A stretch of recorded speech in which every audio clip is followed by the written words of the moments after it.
আসসালামু আলাইকুম প্রিয় viewers, welcome to Sathi recipe house. আজকে আর একটা নিউ রেসিপি নিয়ে আসলাম, দেখবেন প্লিজ। প্রথমে চুলে একটা প্যান বসালাম, তারপরে পরিমাণ মতো সরিষার তেল দিয়ে দিলাম।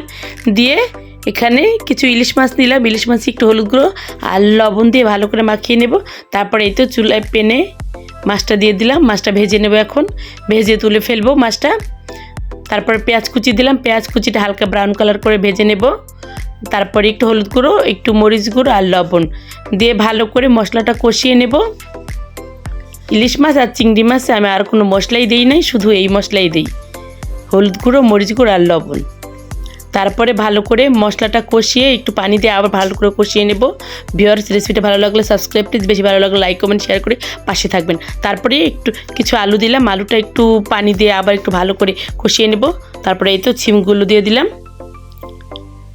শীতের সবজি যেভাবে তৈরি করবেন সেভাবেই টেস্টি হয়। তারপরে ভিউয়ার্স, এই তো ভালো করে কষিয়ে নেব। কষিয়ে নেওয়ার পরে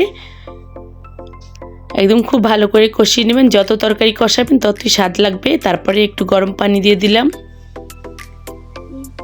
এই তো ভিউয়ার্স, তারপরে এই তো পানিটা দিয়ে তারপরে মাছগুলো দিয়ে দেব। এখন এই তো ইলিশ মাছগুলো ভেজে রেখেছিলাম সেগুলো দিয়ে দিলাম। দিয়ে মাছগুলো ভেজে দেওয়ার পর তারপরে কিছু টমেটো দিয়ে দিলাম ফালি করা। আসসালামু আলাইকুম ভিউয়ার্স।